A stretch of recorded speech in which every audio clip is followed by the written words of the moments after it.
say the game is getting old. Monday morning and your coffee's cold. Life is not what you want it to be. You need another chance. Hello, everybody, and welcome to A New Direction. Yes, it's a special show if you're tuning in with us right now. I have the Bretton Putter with me, and I'm going to tell you, Bretton Putter has written this great, amazing book on company culture. All right, we don't talk about it. We should be talking about it, but he's going to talk about it with us today. So I'm telling you right now, you need to call your boss, you need to call your managers, you need to listen, you need to call your friends, because we're going to talk about his book, Culture Decks Decoded, Transforming Your Culture into a Visible, Conscious, and Tangible Asset. And we're going to talk about company culture and the importance. If you're an entrepreneur, I am telling you right now, you need to listen to the show 100,000 times, because Bretton is going to enlighten you about your culture that you're developing as an entrepreneur. If you have been in business for 1,000 years, and congratulations for making it to 1,000, you're going to want to listen to the show, because you need to probably take another look at your company culture. If you do not have a company culture, or you don't think you do, I promise you, you do. You're going to want to look at it. So I'm telling you, get yourself ready to go, because we're going to do that. But we're going to do what we do every time we get together, and that is we're going to check in with the 4 areas of your life, because that's what we do here, right? So, right, physical, mental, emotional, spiritual, we like to check in. So on a scale of 1 to 10, 1 being miserable, 10 being outstanding, where are you at physically? Where are you at? Are you a 3, 4, or 5? Are you doing the right things? Are you eating right? Right? I know it's hard, right? We go the holiday season. It can be a little difficult to eat right and say no to the pies and the cakes and the other desserts. I know that's a little harder. Saying no to that, maybe extra glass of wine. That can be a little tough to do too. But are you getting some exercise? Are you doing things that you should be doing? Are you getting to the gym? A lot of people like to get to the gym a little extra. So where are you on that scale? And remember, the whole point is, I'm not trying to get you from a 3 to a 10. I just want you to try to get from a 3 to a 4.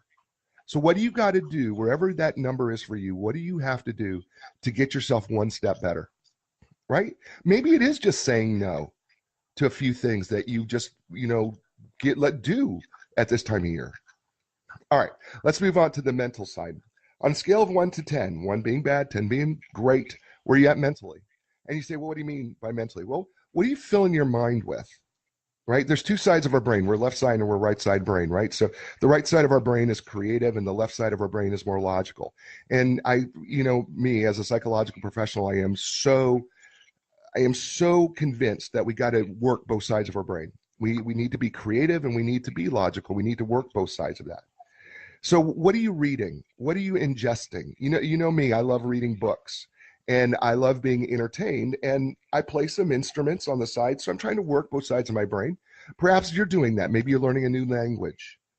Maybe you're doing none of it, right? Because you feel like, you just don't have the energy. Folks, do you understand that the mental side of who you are is the one area, I don't care whatever happens to you physically, the mental side of you can always be improved. Always. You can always grow mentally. Right? It's your choice if you want to do that. So where are you at in that scale? All right, good. Got it? All right, so let's go to number 3. Where are you at emotionally? And when I mean emotionally, what I mean is, how in control are you in your emotions? Look, we're in a very busy time of year.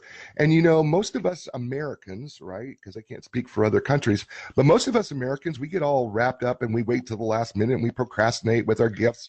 And then we get all in a hurry to get somewhere and somebody cuts us off and our emotions explode and we start using hand gestures, right? And the fact of the matter is, okay, well, that's probably not being in the best control of your emotions, right? And emotional intelligence is extraordinarily important, right? Because the more you can control your emotions, right, the better able you are to emotionally relate to others. And by the way, that's intention, right? So you need to be intentional about how you deal with your emotions. I've heard some people say, well, you just got to let it all out. Well, that's actually not true. Psychologists have told us for years now that, holding it in actually is better for you than trying to get it out. The angrier you spew, the angrier you get. That's actually the truth. There is no, if I let my anger out, then I'm a happier person. Actually, it doesn't work that way. The more angry things you say, the angrier you get. So controlling that emotion is so critical and imperative. So you got that number? Okay, so you got 3 numbers, right? Your physical, your mental, emotional. Now, how about spiritually? Where are you at? And you go, what do you mean spiritually? Well, I mean, spiritually, what I mean is, what do you believe about other things that you can't explain in science or life? Right? I mean, some people connect with nature. Some people believe in karma. Some people believe in God. Right? I mean, and some people believe in themselves. They believe that they are their own God. Right? What do you believe in that you can't necessarily explain, but you know that there are things out there that are outside of you, right? Because you know that you can't explain everything in science. It's not possible, right? And on a scale of 1 to 10, how are you doing in that spiritual area? You know, what gives you a sense of peace and a sense of joy? I'm not talking about happiness here. I'm talking about something that puts you in a state of peace where, regardless of what's going on in your circumstances, you still feel like you're centered. That's what I'm talking about spiritually. And if it happens to be God, how's that going for you on a scale of 1 to 10? All right, so you've got 4 numbers, right? You've got your physical, mental, emotional, spiritual. Think of them as a table, right? And those are the 4 legs of the table, right? If all the numbers are low, it's pretty hard to eat in a normal chair, isn't it? If the numbers are off, where the table's tilted, well, the plate's going to slide off the table, isn't it? So the goal here is to get an even table and get it to the appropriate level, and that's as close to a 10 as we can probably get. So check in with yourself. Check in. Got your numbers? But today I'm going to tell you what we're going to do. We're going to help you. I think you're going to get, I'm pretty sure you're going to get an emotional boost. I guarantee you're going to get a mental boost. I think you're even going to get a little bit of a spiritual boost from this guest that I'm about to introduce to you. And you know what? Maybe even something physically, because you're probably going to do something about what you're going to do. His name is Bretton Putter, and Bretton is a leading expert on startup and high growth company culture. He's consulted many companies and leaders worldwide on how to leverage culture to prepare for and execute rapid scale. After 16 years as the managing partner of an international executive search firm, where he has basically served C-suite people, right? CFOs, CEOs, CTOs, vice presidents, directors for over 400 startups and high growth companies, Bretton realized the single best driver of the most successful hires was how well the company had defined and understood its culture. Brett is the founder and CEO of Culture Gene, which I think is brilliant, by the way. A company culture consultancy, writes a popular blog on culture-driven companies, is a sought-after speaker and contributor to Forbes. And his name is Bretton Putter, and you can find more about him at brettonputter.com. That's BrettonPutter.com.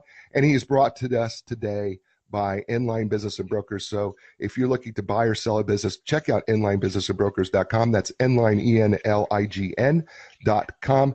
And so now, without further ado, ladies and gentlemen, please welcome author, speaker, CEO of Culture Gene, Bretton Putter. Bretton, welcome to the show.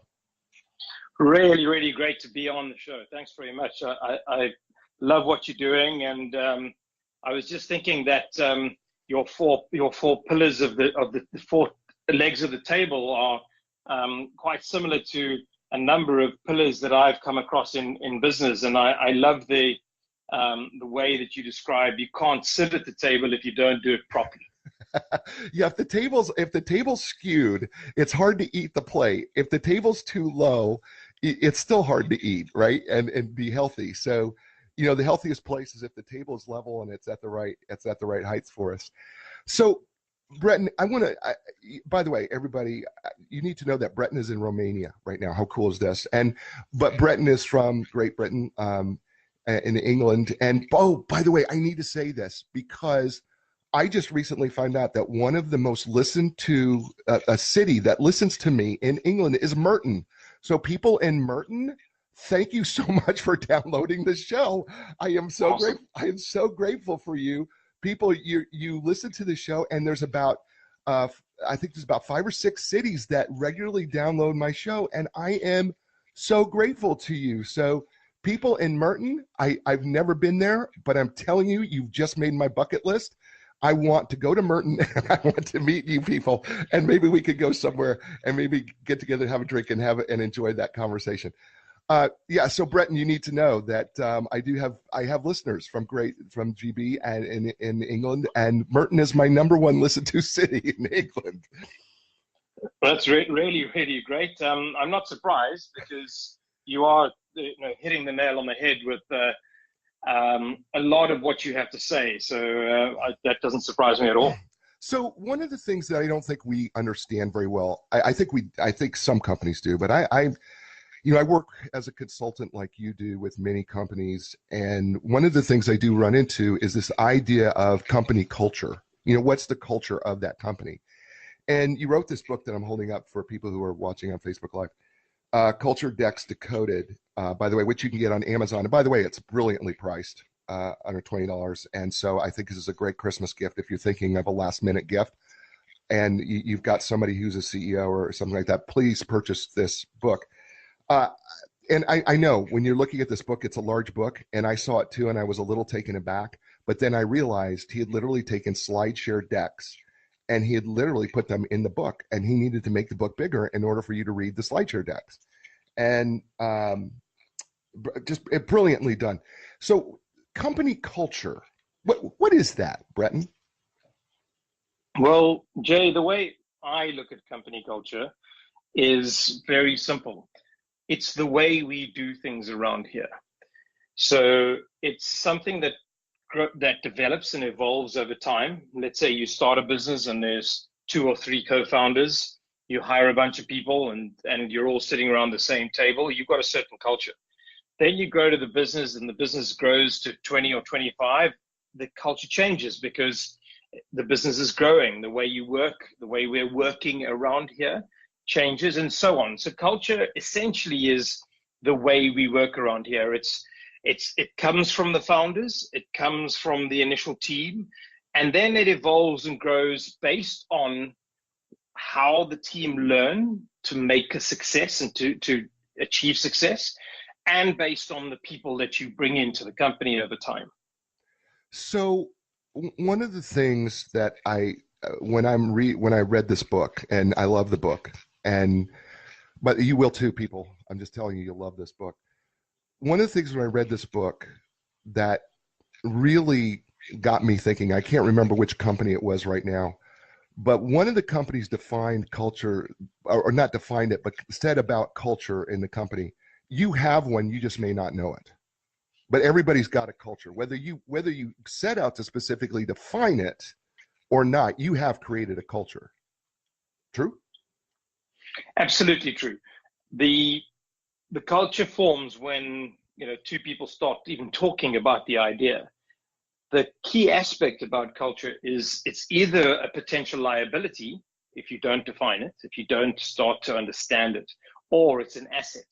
So the companies that have defined their culture and actually gone to the work of writing a great culture deck are the ones who really understand this is an asset that we can leverage in our organization. And Jay, I'm sure you saw on the first couple of pages of my book, there's a quote, and essentially it's the fact that company culture is the one sustainable competitive advantage that a CEO has complete control over. Right. Yes. And that really is the essence of culture, because everything else, your competition can impact you negatively, but with your own culture, that's under your control as the CEO. You know what? Yes, and I wanted to say something about that piece too, is because I'm a firm believer in culture sets the tone for the company. And the clearer you define that culture, and I pulled this from your book, I think too, the clearer that you are defining that culture, it sets everything else down the line from that. Whether it's how you hire, what your mission is, right? I mean, it's the tone setter. Completely true. It's the way I look at culture is it's what's inside all of us. If we're in a company together, it's the way we breathe, which sets the tone for how we run, how we walk, how we talk.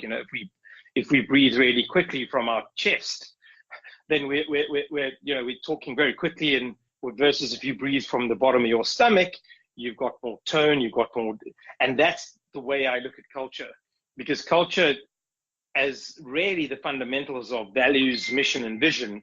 And if you look at those values, mission, and vision, and then roll that out across the company by defining it, then you have control and you have leverage over your culture. And here's what I found interesting when you were writing the introduction of the book. You said that there's 3 types of probably CEOs or people owners when it comes to culture that you've run across. The first one, and just to remind you, the first one who doesn't want to waste their time, basically.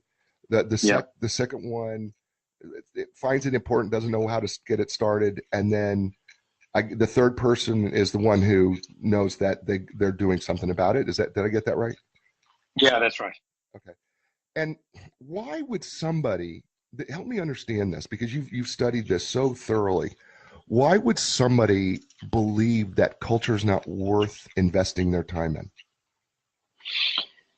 I know it sounds surprising because we think a lot, you and I both think a lot about company culture, but there are people who don't, first of all, they don't have the time because they're too busy. And secondly, they don't know how to access it.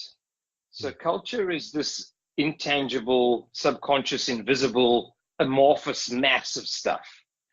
And it seems to just happen. So let's just carry on with what we're doing.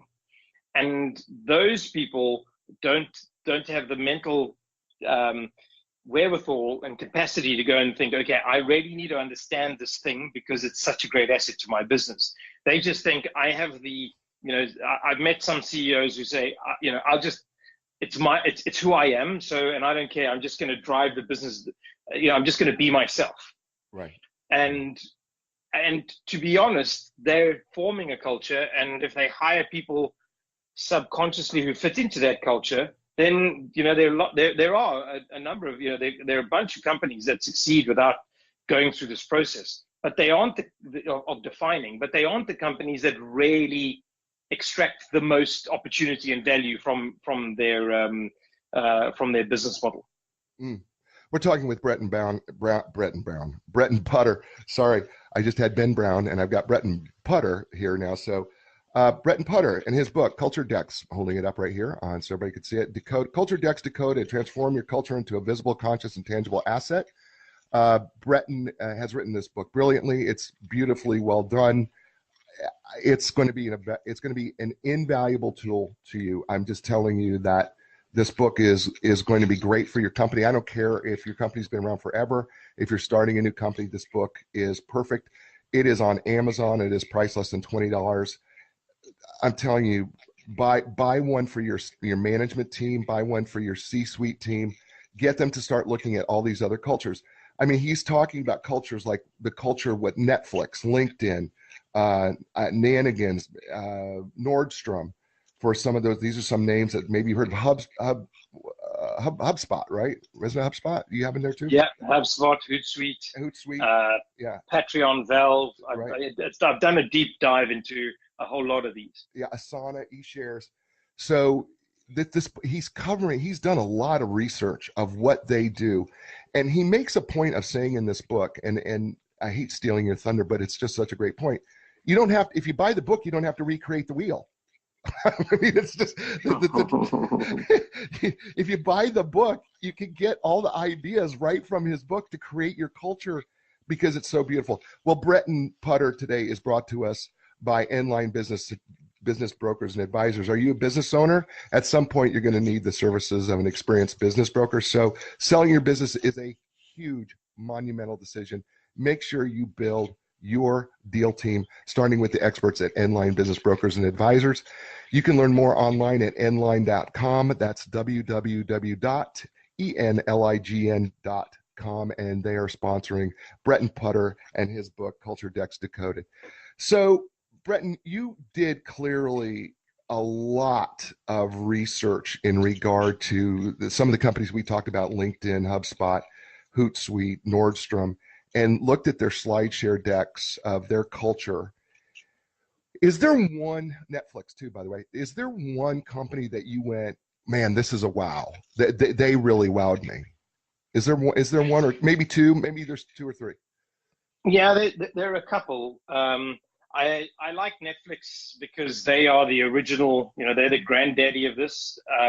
Reed Hastings posted his document online in 2009, and since then he's got 18 million views on SlideShare. And it's very comprehensive. It's brilliantly written. I also like Patreon. They've done a great job of really being specific about how they work and their mission, how they help creators create.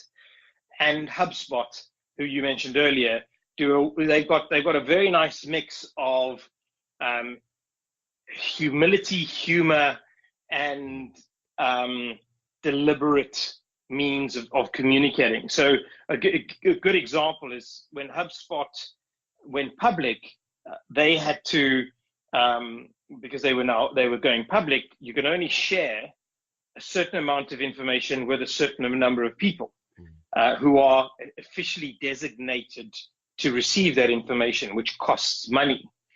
And so HubSpot said, no, hold on.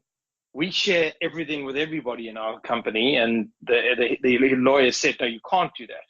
He said, no, we have to. How do we do it? And he said, well, it's going to cost you money, but you've got to designate everybody in your company. So they said, we don't care, we'll do it. So they invested millions of dollars in designating every single employee as able to receive all the information about the company. And that just is, it's such a powerful message about transparency and such a powerful message about how the company works. So I love HubSpot, Patreon, Netflix, and the last one that I would sort of flag up is Valve, the gaming company. Yeah. Mm-hmm. They got such a great personality, such great humor. Those are the four that really stand out for me. So I want to, first of all, this whole culture thing, right? This company culture, which I know that we do not spend nearly enough time really talking about. And I think here in the States, especially, that we can be a little, I don't know what the word is, but we can sometimes focus on the P&L portion so much that we don't really understand that by defining our culture, we actually affect our bottom line. And you talk about that a little bit. So discuss that a little further, how defining your culture affects your bottom line. Yeah, so a really good example of this is a business called Bridgewater Associates, and they don't have a culture deck that I'm aware of or that's been shared. But Bridgewater are the largest, most successful hedge fund in the world. And Ray Dalio is the founder and co-chairman and co-investment CIO. And Ray specifically states that the culture is the reason for the success of the business. They manage over $200 billion, really simply because their culture is designed to question everything.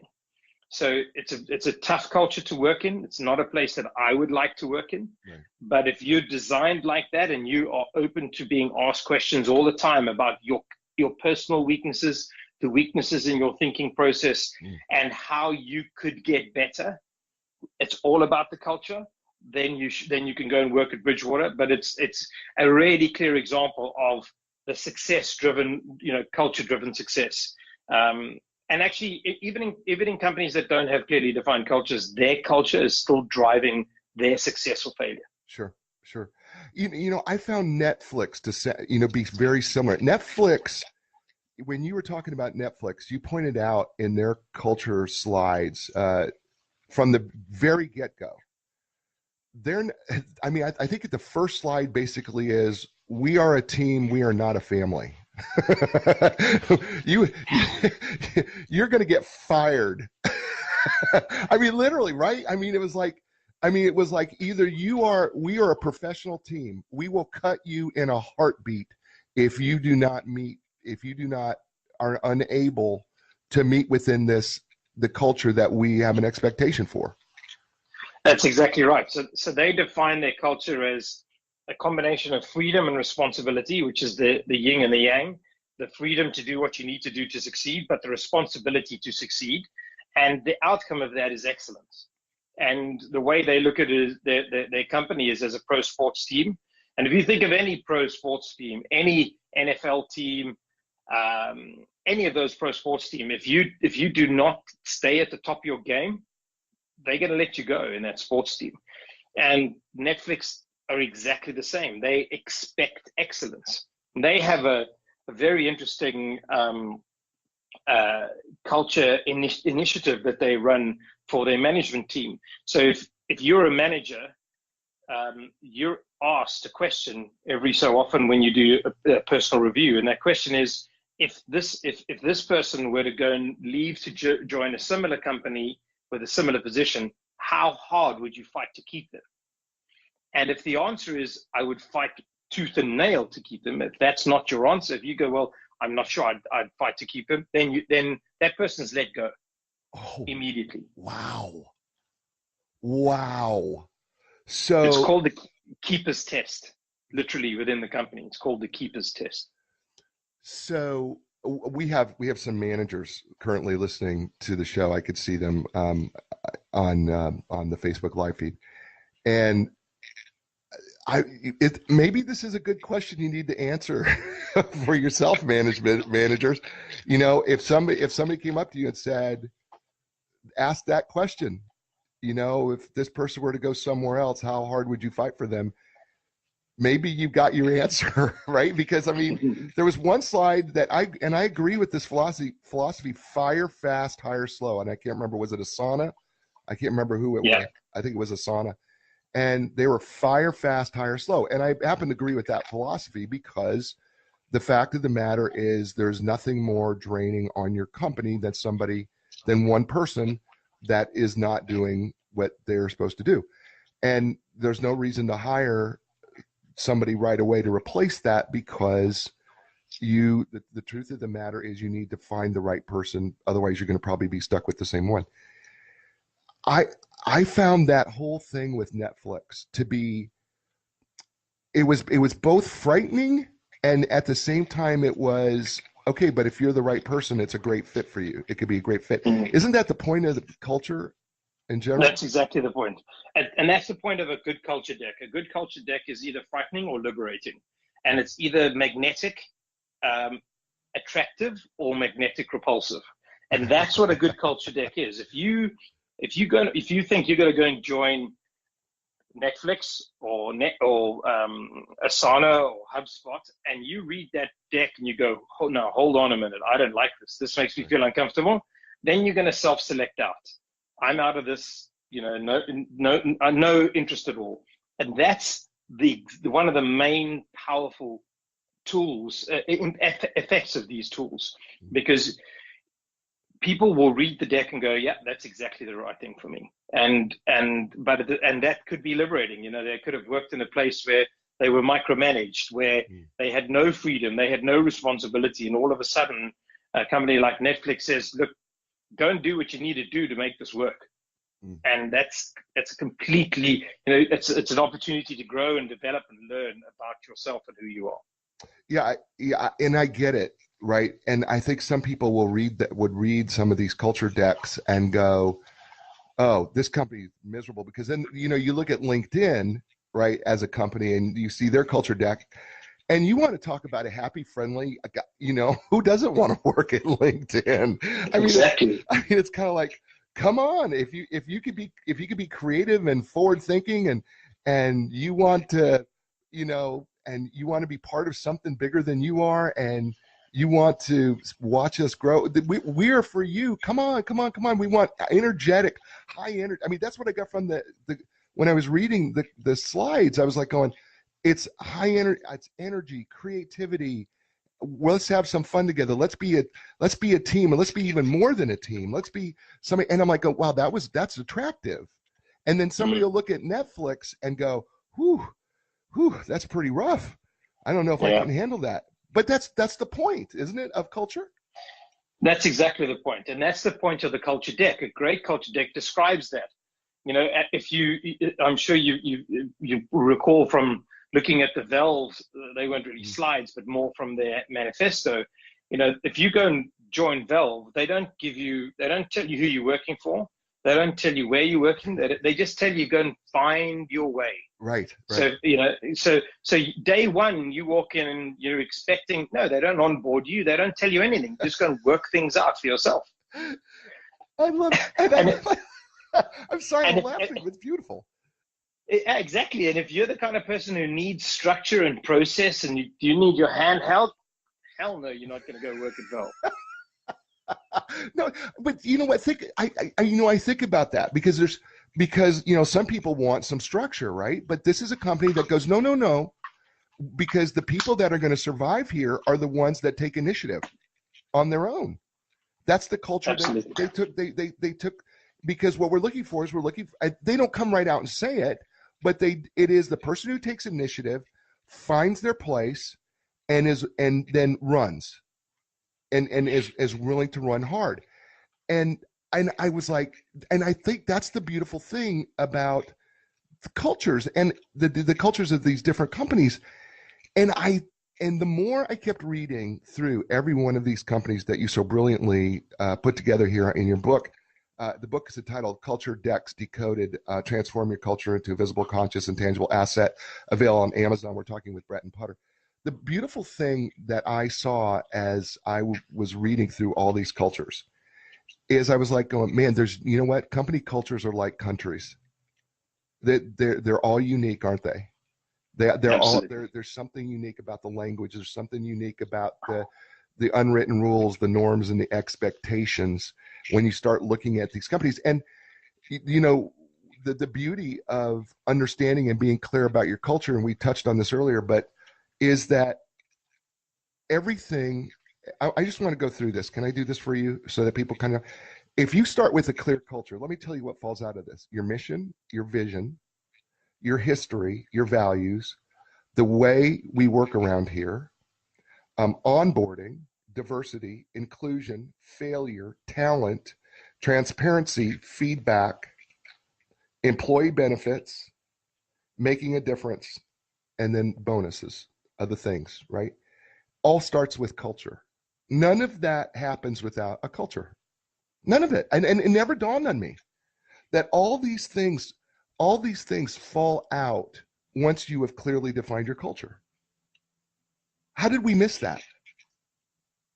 Well, this is the great thing about it. There are companies that have some of these things, but they haven't thought about it, and they haven't looked at how they all come together in this unique way.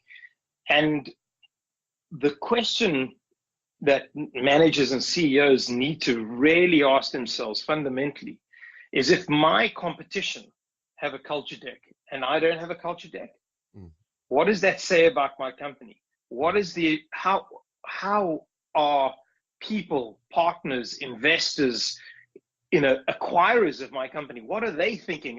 If it's a like for like situation and one company has worked harder on their culture, the guys from Enline are going to tell you, I want to work with the company that's worked on their culture, because we then know how to fit their culture with the acquirer's culture, or their culture with the acquisition culture.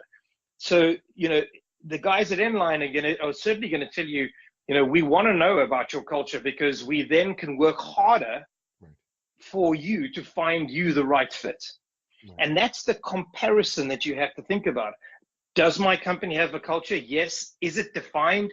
Is there a culture deck out there? No. My competition has one. Wow, they look better. They may not be better than us, but they look better than us. It's a very powerful tool. It is powerful. We're talking with Bretton Putter, and he wrote this amazing book called Culture Decks Decoded. And we're talking with him about company culture, and he so brilliantly brings up our sponsor, who's sponsoring him in a new direction, Enline Business and Brokers Advisors. And they have helped literally thousands. I'm not making this up, folks. They have literally helped thousands of clients in the sale and purchase of businesses here in the U.S. When it's time to sell your business, I'm telling you, contact the professionals. It's Jeff Snell is the owner and CEO of Enline, and his folks are brilliant. I've watched him do what he does. He does it with complete and total confidentiality. He will keep things absolutely private. He keeps you as a business owner who is trying to shield yourself from selling your business. He keeps it all private and confidential, and he's brilliant at it. You can learn more about Nline and Nline Business Brokers by going to www.nline.com. That's www.enlign.com. Tell them that you heard about us on A New Direction and Bretton Putter and his book, Culture Decks Decoded, which he so gratefully mentioned Nline. So one of the mistakes, is this a mistake? Maybe it's not a mistake. Correct me. Is so many companies start with a mission statement. Should they start with a culture? So I believe that companies should start with the values, because the values are the DNA, and the DNA of who we are, and then the DNA of the company that we're going to start. So a mission, if you have a mission that is just burning a hole through your heart, you've got to do it. That's fabulous. Not every company starts like that, but if you do have that, that's okay. But then move immediately to defining the values, because the mission is, okay, this is what we're doing to go somewhere. But the values are, this is who we are. This is what we stand for. This is what's so important to us. So from my perspective, culture is the way we do things around here. And that consists of the values, the mission, and the vision, really at a high level. It's really interesting that you say that, because I guess, man, it's almost circular, isn't it? It's kind of like, if you don't have values, you can't have culture. And if you don't have culture, you don't have values. I mean, there's kind of this circular thing going on between mission, values, the way we do things around here, and culture.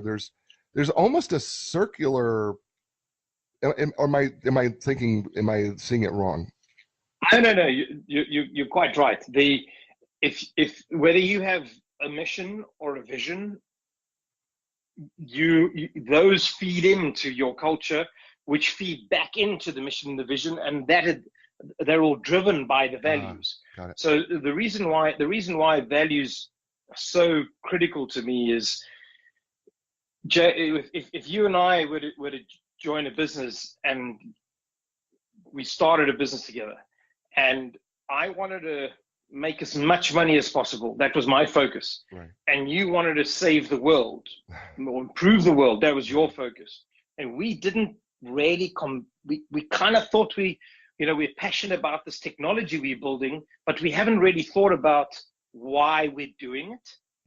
At some stage down the line, you and I are going to fall out, because I just want to make a lot of money, and you want to improve the world, and as a byproduct make money, but not as much, different mindset.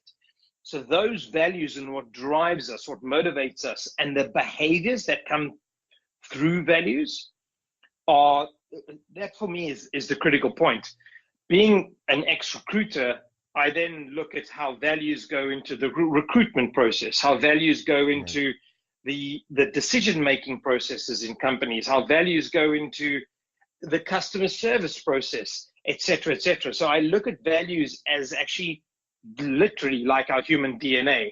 It forms us, and then it drives us.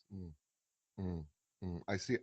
Now, okay, so let's take your example, right? And thank you for making me sound so, glorious, like, I'm trying to save the world, and, I appreciate that. Thank you. But could we merge those? Can we say,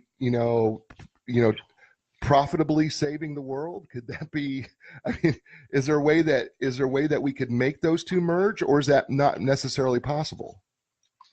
It certainly is possible. It just depends on really who we are, and are we, how flexible are we? So if you and I both agree that this technology can have a great impact, and making a good profit is the right way to build a business that's sustainable, and by changing the world, and resulting in changing the world, then I think that's fine and good. But it's really, really important to have a very clear understanding of what the end goal is. Right.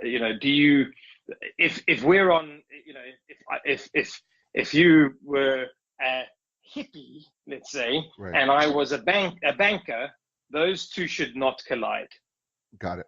Got it. So really, it's working it out, and often when companies are founded, the problems are slightly baked in because people don't spend enough time defining their culture.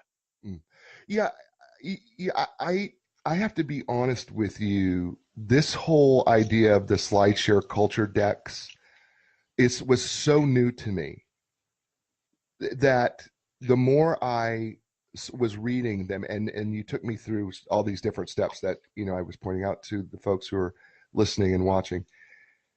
As I was going through the more I kept reading through these culture decks, the more I kept saying, man, why am I not putting this out there and being that transparent? And you make such a huge point about transparency, because I think there's something really powerful about that transparency. And right, there's something really powerful when you're willing to put your business, that type of transparency out there.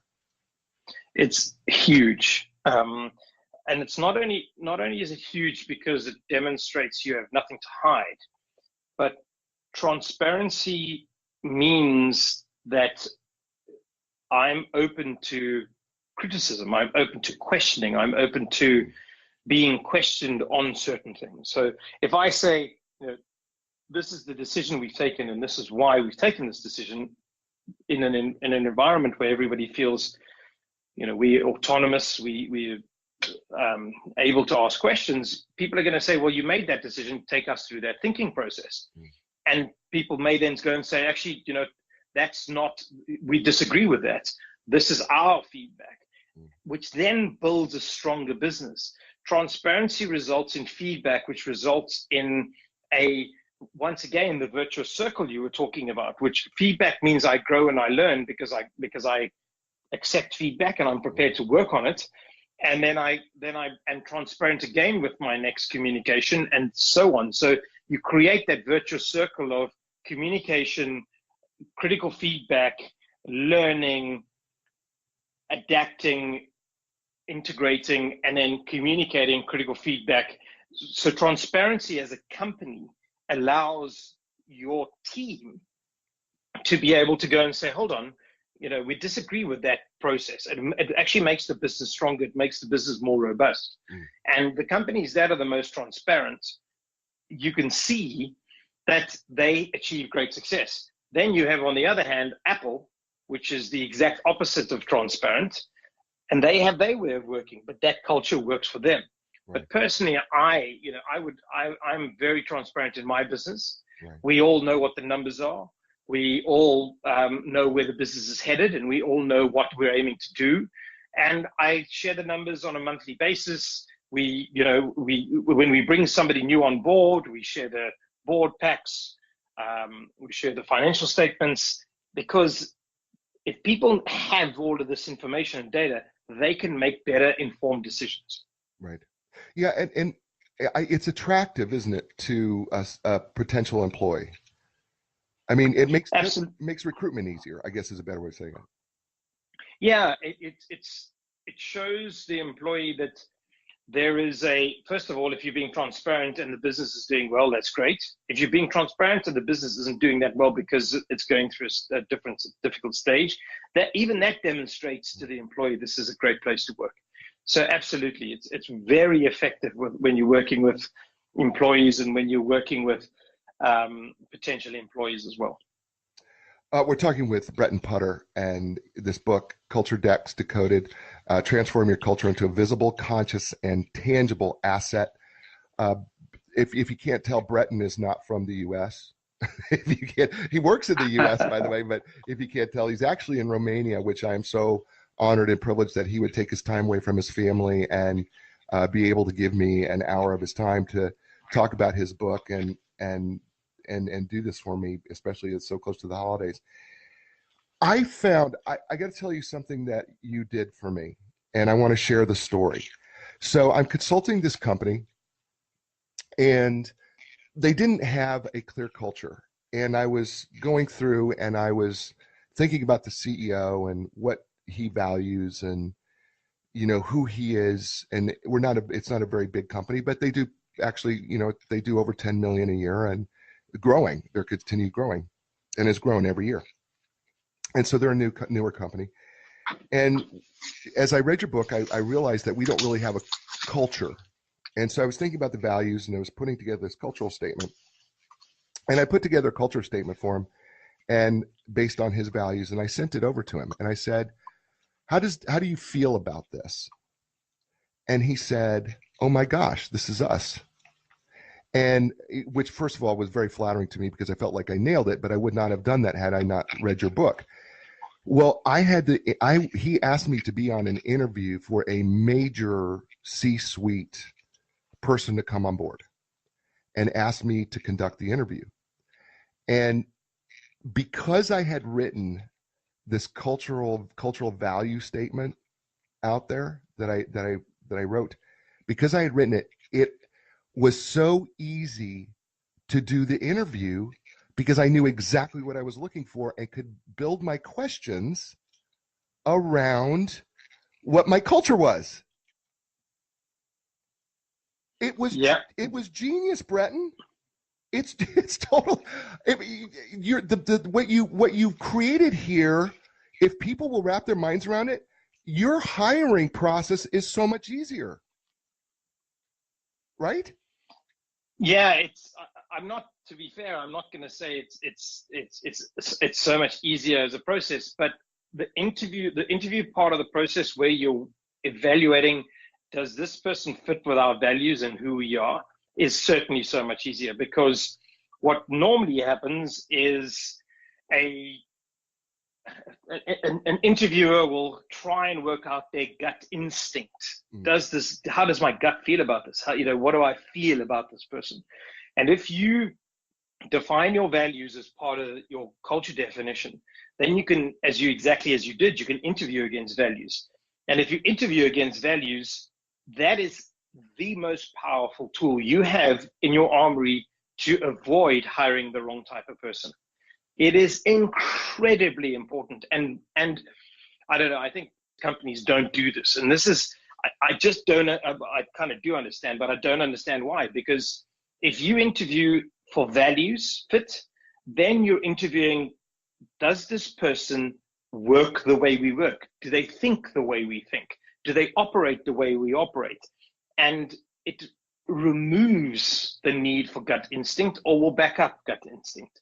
It's really, really powerful. And Jay, you picking up that point in that book makes me incredibly happy, because it's the biggest bugbear I have as an ex-executive search consultant recruiter is people don't understand that this is such a powerful tool in their armory. And let me go further with this, because I believe in the behavioral interview and looking at a person's history of behaviors, right? So you can ask questions to get at a person's history of behavior. One of the values in our cultural statement is we are fiercely competitive, right? So it is really easy to ask the question, tell me about a competition that you lost, or tell me about a competition that you won. I don't care what it is. I don't care if you played soccer and you were the goalie and you let the winning goal go by. I want to know, because I want to know what you felt. Because if you feel that hating to lose is more intense than loving to win, that's good for me, because I know about fiercely, as being a fierce competitor. Losing hurts me far more than winning thrills me. Losing drives me crazy. So, and I know that that's true of our CEO of the company I'm consulting, is that he is a fierce competitor in everything that he does. And he loves people who will compete. And so I was setting up my interview. As I was setting up my interview questions, I was getting at the behaviors of what are the questions that you can ask of a history of that competition. This is the beauty of what you gave me in this book. Well, thank you, Jay. it's actually the beauty of that situation where you ask the question about their competitive nature is actually, if you ask a behavior-based question, the next natural question leads you deeper into the onion of the person. So Right. if they hate losing, and you ask the question of when last did you end up in the situation, and they explain it to you, you can ask, why did that happen? How did it feel? Yes. What did you do to change that? Yes. And you can go deeper and deeper and deeper and get a real sense. Does this person really mean it? Right. Or are they just trying to tell me what they think I want to hear? Yeah, no, I eventually got to the question. So how did you recover from that? Exactly. Right. Exactly. I mean, right. Great question. Right. Because how did you recover from that loss? Right. Because that was going to tell me, okay, how powerful was this loss? Right. How powerful was that for you? Because I got to tell you, when I lose, I dwell on it for days. I wanted to hear that. I wanted to hear, well, this was a tough one. I had to go to my workshop for 4 days and lock myself away from my wife and children. I was like, okay, I got it. Okay, that's enough. I think I got it. But the book, as you pulled it out together, really guided my entire interview process and my behavioral interviewing. And by the way, folks, I think you should really study behavioral interviewing, because even Bretton talks about, that some companies really structure their cultures in terms of behavior, which makes it so much easier them to interview, because nobody could get in trouble for a history of behavior. Okay, I mean, you can't. You can ask those questions all day long without it hurting you. And again, Bretton Putter is the author. I know I probably say Bretton Brown. If I did, I apologize. It's Bretton Putter, Puttr. Again, I had 2 guests, close names, and I have to be very, very careful. Let's talk about the way we work around here, because that falls out of this whole culture value statement. What do we mean when you say the way we work around here? What are we talking about? So what we're talking about is how culture forms when the team watch the founders, the CEO, and one another learn what works in their business. So let's say you and I start a new business, and we're trying new ideas. We try this type of marketing. We try that type of sales pitch. This one doesn't work. That one works. And then, so that's one way of doing it. And then we know that will work with that type of customer. Then we try something else, and then we learn another way of doing it. And then, the way we work around here, does that include transparency or not? Does that include honesty or not? So it's about the way we work around here is about understanding what works in the organization. How have we learned to assimilate this culture? So some companies are fully remote. There's no headquarters, there's no office. The way they work around here is through Skype, through different online technologies. They meet once or twice a year, but that's the way they work. Versus companies that everybody meets in the office. They all get together in the office every day, and they work in a certain way. They have a meeting cadence. They have a communication cadence. They have a fun, letting their hair down opportunity cadence. It's the different ways that companies work, and it's radically different in each company. Some companies are very similar. You're going to get banks work in a very similar way, but that's very different to a fully remote startup that has people around the world communicating once a day on Skype. So the way we work around here defines how we learn about our culture and how we learn about what succeeds with this business.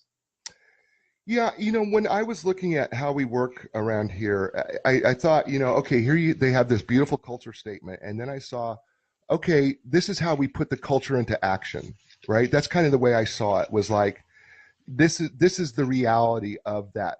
Our culture or value statement is, if you want to see that at work, this is the way we work around here. That was kind of my interpretation of it. That's exactly right.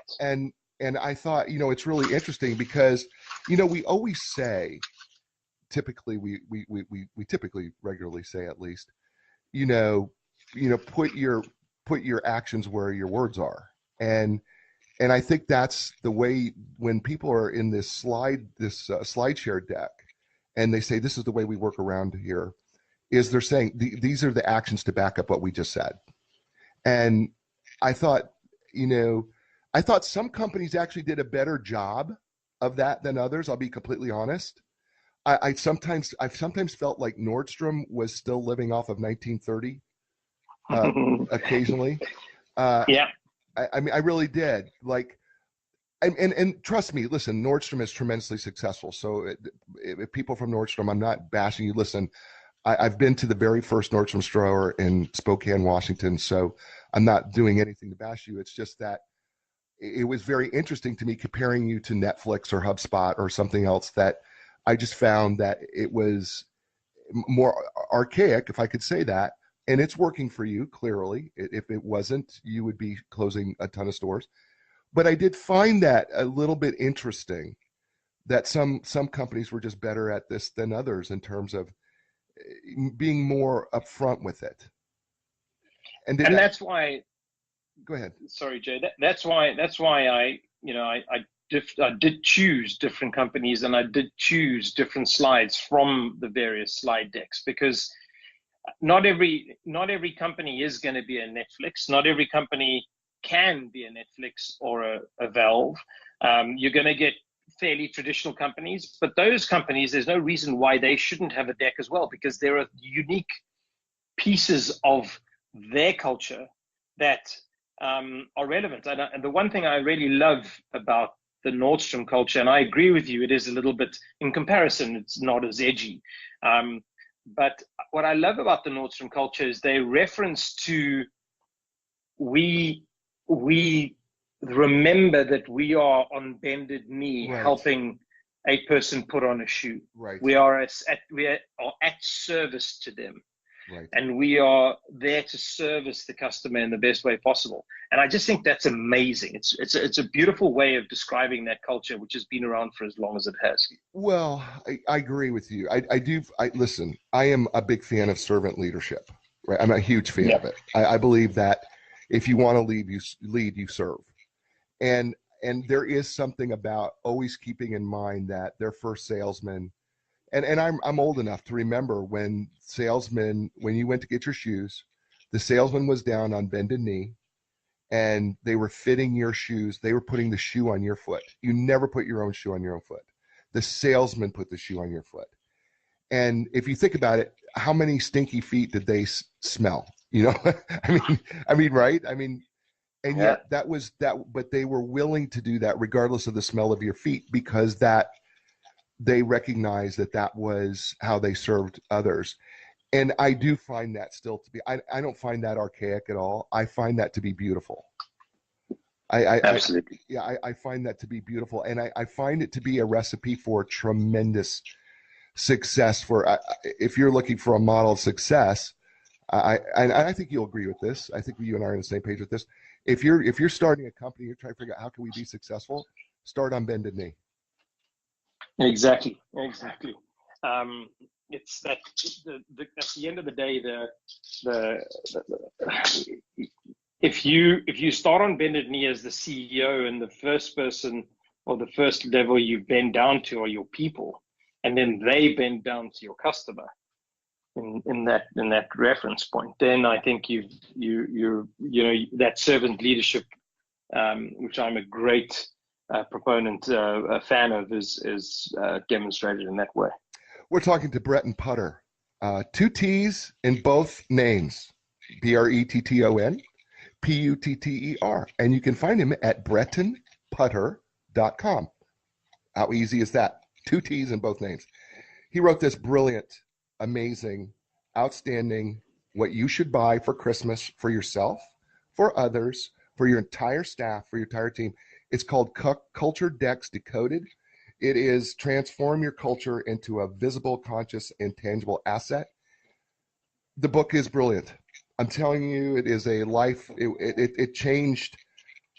In the time I read this book, it has changed what I'm doing as a consultant. I don't care if you're a new company, if you're an old company. Why don't you take a second look at your culture? Are you having some issues in recruitment? Why don't you take a look at this book.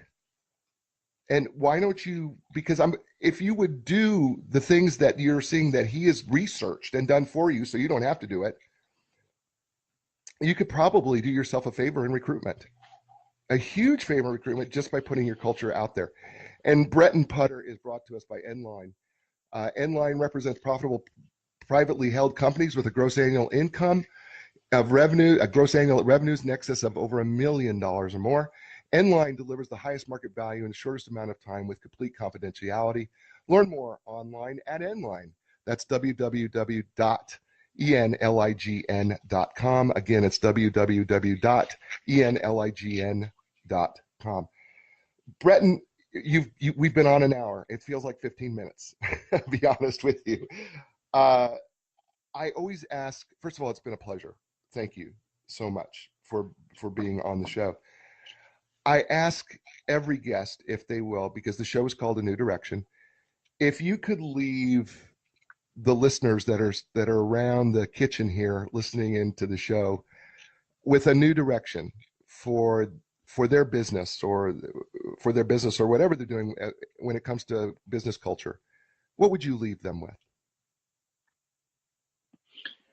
I would suggest to them that the future of work and the future with where we're heading as a society, as a business society, is about understanding why we're doing things, what we're doing, and making a difference with what we're doing.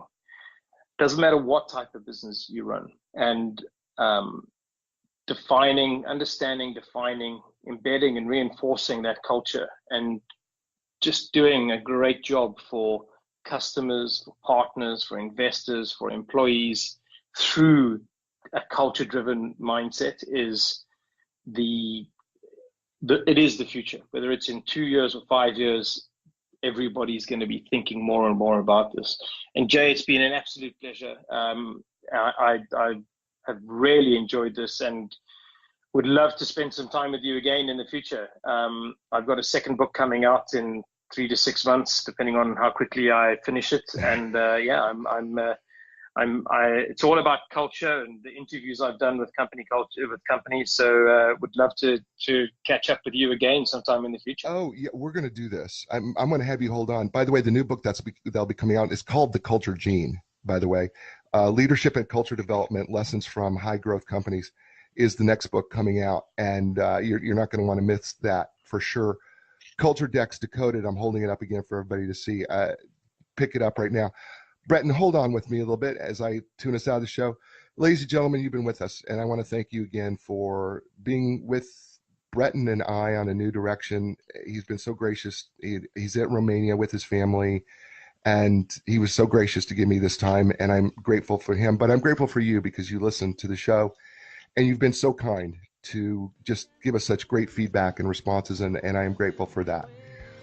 So folks, as I tell you all the time, be inspired, because when you're inspired, you can inspire someone else. And when we inspire others, they can inspire others, which in turn can make this world a tremendous place. So be inspired, ladies and gentlemen. I will talk to you soon. Ciao, everybody. When you lost your confidence and the answers don't make sense, got to keep your hope alive. You got to know you can survive. This is your time to fly. A new direction, a brand new day. A new direction, things are gonna change. You can find the strength to go a different way, yeah. The time has come. Your dreams will take you places you have never been before. Find your passion, find your strength. Don't worry anymore. A new direction. A new direction.